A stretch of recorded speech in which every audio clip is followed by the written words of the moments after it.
ચારમાં શહેરી વિકાસ ગૃહ નિર્માણ વિભાગ અવ્વલ જોવા મળ્યું છે. વર્ષ 2023 તકેદારી આયોગના રિપોર્ટમાં મોટો ખુલાસો થયો છે. સરકારી કર્મચારીઓ સામે આયોગને 11,196 ફરિયાદ મળી છે. શહેરી વિકાસ ગૃહ નિર્માણ વિભાગની 2,170 ફરિયાદો છે. મહેસૂલ વિભાગની 1,849 ફરિયાદ તકેદારી આયોગને મળી છે. પંચાયત ગ્રામ ગૃહ નિર્માણ ગ્રામ વિકાસની 1,418 ફરિયાદ મળી છે. તકેદારી આયોગને ગૃહ વિભાગની 1,241 ફરિયાદ અત્યાર સુધીમાં મળી છે.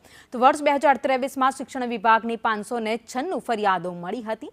માર્ગ અને મકાન વિભાગની 486 ફરિયાદ આયોગને મળી છે.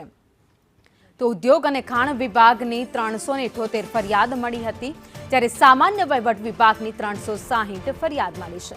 નર્મદા જળ સંપત્તિ પાણી પુરવઠા વિભાગની 385 ફરિયાદ આયોગને મળી છે. પાણી પુરવઠા અને ગટર વ્યવસ્થાપન બોર્ડની 101 ફરિયાદ મળી છે. જ્યારે પશ્ચિમ ગુજરાત વીજ કંપની સામેની 97 ફરિયાદ મળી છે. તો સરદાર સરોવર નર્મદા નિગમને 52 ફરિયાદો આયોગને મળી છે. ભ્રષ્ટાચાર અને ગેરરીતિ કરવામાં જે લોકો સામેલ હતા તેમના નામ અને સાથે જ ફરિયાદો મળી છે.